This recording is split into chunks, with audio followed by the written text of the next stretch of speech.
This is the second part of the topic quantifiers and predicates. In this lecture, we will discuss some problems regarding quantifiers and predicates. We can discuss an example. For a real number x, the absolute value is denoted by mod x and is defined by absolute value of x is equal to x if x greater than or equal to 0 and minus x if x less than 0. We already know the definition of absolute value of a real number x. Okay, now here the question is determine the truth value of each proposition where the universe of discourse is a set of all real numbers. Okay, so if the universe of discourse is set of all real numbers, then we have to find the truth values for these proposition. First one is for every x, x square greater than or equal to 0. For any real number, we know x square should be non-negative. For any real number x, we know x square is should be non-negative. So this is true. For every x, x square greater than or equal to 0 is a true proposition. So the truth value of this proposition is t. Then second one is for every x mod x is greater than 0. For every x mod x is greater than 0, we know x is any real number. So is this true or not? For every x mod x is greater than 0. We know mod x is defined like this. Mod x is equal to x if x greater than or equal to 0 and mod x is minus x if x is less than 0. We know for all positive real numbers mod x is greater than 0 and for all negative real numbers then also if x is a negative real number then also mod x is greater than 0. But if x is equal to 0, if x is equal to 0 then mod x is equal to 0. Okay, then mod x is equal to 0. So this statement or this proposition is wrong because for every x mod x is greater than 0 is wrong. Okay, there exists some x which is equal to 0 such that mod x is equal to 0. Okay, so this condition violates. So this is wrong. So because it is not true for any real number x that mod x is greater than 0. Okay, this is it is not true for any real number x mod x is greater than 0 because we can find at least one real number which is uh, for which the mod x is not equal to 0, not greater than 0. That is, there exists x equal to 0 such that mod x is equal to 0 which is not greater than 0. So this proposition is wrong. So the truth value of this proposition is f. Now, in the previous lecture, we already discussed about unary predicates. Unary predicates, that is, predicates involving only one variable. That is, it can be represented by p of x, where uh, x is the variable. So, a predicate involving only one variable is called a unary predicate. Okay. Now, a predicate that contains two variables is called a binary predicate. A predicate that contains two variables is called binary predicates. Binary predicate. That is, a binary predicate is a predicate which involves two variables. Okay. Uh, it can be represented by p some p of x, y, where x and y are variables. Okay. Now, if a predicate involves n variables, if a predicate involves n variables, then it is called a n-ary predicate. If a predicate involves n variables, then that predicate is called the n-ary predicate. Okay. Now we can discuss some examples involving binary predicate. So consider this example. Rewrite each proposition symbolically where universe of discourse is set of all integers. Okay. So first one is for each integer x there exists an integer y such that x plus y is equal to 0. Okay. So how can we express this proposition symbolically.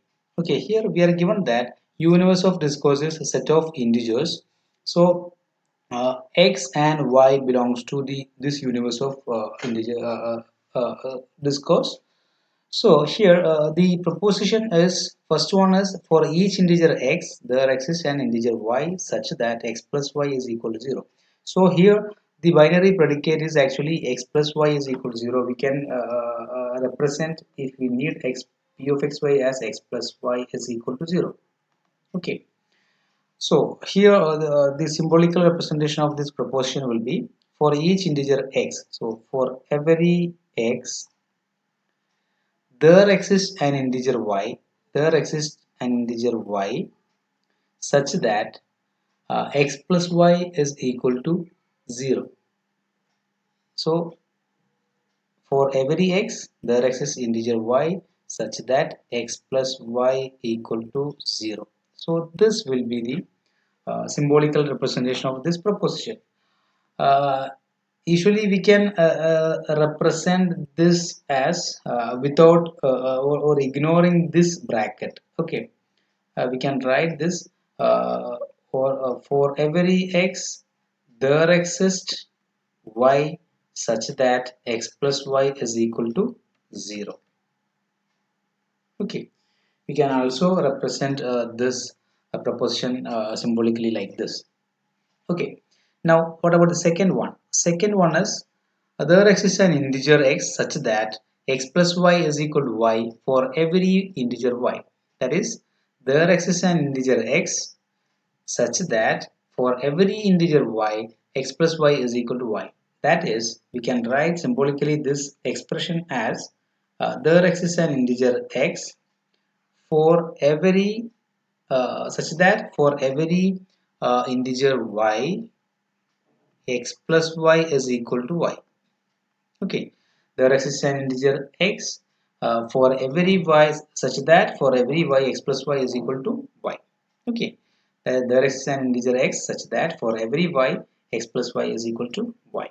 Okay, that is the representation of symbolical representation of this.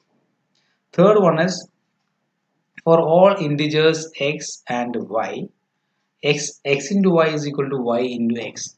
For all integers x and y, x into y is equal to y into x. That is, for all x, for all y, x into y is equal to y into x. Okay, by using this predicate we can represent this for every x there exists y, p of xy, where p of xy is x plus y equals 0, etc. Okay, now this is for every x, this is for every x, and for every y, x into y is equal to y into x. Clear. Now fourth one, there are integers x and y such that x plus y is equal to 5. There are integers x and y. So there exists x, there exists y such that x plus y is equal to 5. Okay, so these are the representation, symbolical representation of this propositions. So here we used the quantifiers for every x there exists y, there exists x for every y, for every x for every y, there exists x, there exists y. So an important thing we need to know here is that if we interchange the variables from these quantifiers, will it affect the truth value of the proposition or not? The thing is that we can interchange the variables x and y uh, in for every x, for every y, and there exists x, there exists y. That means we can interchange the variables x and y in for every x, for every y, and there exists x, there exists y, without affecting the truth value of the proposition. Okay, that means we can write, or we can write for every x, for every y as for every y, for every x also. Okay, also this can be written as for every there exists y, there exists x. Okay, we can also write instead of this, we can also write there exists y, there exists x. Okay, for example, uh, for every x, for every y, xy is equal to yx. This one, for every x, for every y, xy is equal to yx, is this proposition is uh, logically equivalent to for every y, for every x, xy is equal to yx. Okay, so these are logically equivalent. This and these are logically equivalent. Okay, so we can interchange the variables from this and this uh, without affecting the truth value of the proposition. So the first note is that the order of the variables x and y can be interchanged in for every x, for every y, and the rest is x, the rest is y, without affecting the truth values of the proposition. Okay, but in the case of for every x, there exists y. In the case of for every x, there exists y. The order of the variables x and y is important. Okay, so we can write the second note as the order of the variables x and y in for every x, there exists y, and there exists y for every x is important. For example, uh, let p of xy is x less than y. P of xy is less than y, x less than y, where x comma y are integers. Where x comma y are integers. Okay. Then what about this? Then we have for every x there exists y. P of xy means that for every integer x there exists an integer y such that x less than y. Clear? For that means this implies that for every integer x there exists an integer y, such that p of xy is actually x less than y, such that x less than y. That is, for every integer x we can find an integer y such that x is less. That means simply we can take y is equal to x plus 1. If we take y equal to x plus 1, then we have x is less than y, right? We know x and y are integers, so x plus 1, so if you take x plus 1 equal to y, so for y equal to x plus 1, then you will get for any integer x we can find y such that x is less than y. That is the this symbolical representation of the proposition says. Now, what about the if we interchange the variables from here, we get uh, there exists y for every x p of xy. What it means? There exists y for every x p of xy. That is, uh, we can find there exists y such that for every x p of xy. That is, there exists y such that for every x, x less than y. That means this proposition means that there exists y, uh, there is an integer y, say some b, okay, such that for every x p of xy, that is for every x p of xy, p of x comma y is b here, so p of x b, right? That is, there exists an integer y, say b, such that for every x, p of xb. We know p of xy is nothing but x less than y. Okay, so we have here, this is nothing but there exists, or there is an integer y, say b, that is, there is an integer b such that for every x, for every integer x, uh, x is less than b, right? That is, uh, there exists an integer b such that for every integer x is less than b. That is, we can find we can find an integer b such that every integer is less than that b. Okay, but it is wrong. That means every integer x is less than b. Okay, this implies that every integer uh, is less than b, where b is a particular integer y, right? So we can see this proposition says that uh, we can see an integer b such that every integer is less than that b. Okay, that means every integer is less than b means it is a wrong statement or a wrong proposition. Okay, but in the first case, in this case, for every x there exists y, p of xy means that for every integer x we can find an integer y such that x less than y. Okay, this statement is true.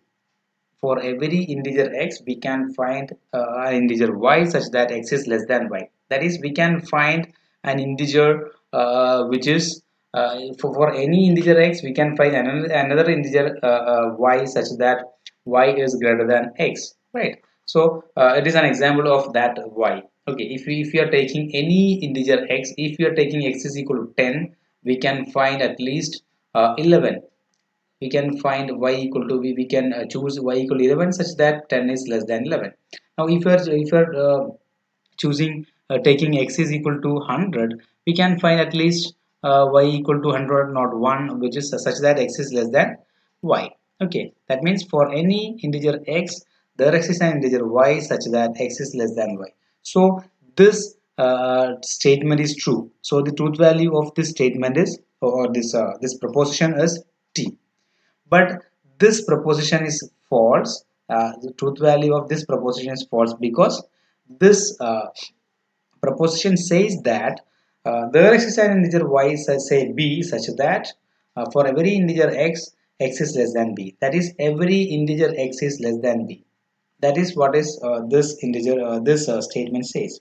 Okay, the every integer x is less than an integer b, a particular integer b. That is what is this statement says, but it is wrong. Okay, suppose suppose that b is some b, if we choose x is equal to b plus 1, then clearly x is greater than b. Okay, so this statement is true, is false, right?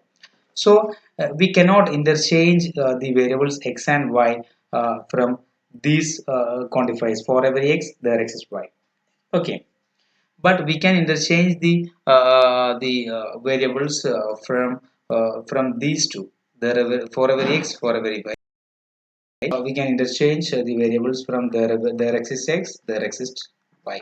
Okay, without affecting the truth value of the propositions. But we cannot interchange the variables from these type of propositions. Okay, that is the combination of for every and there exists. Now you try to do these problems yourself. Okay,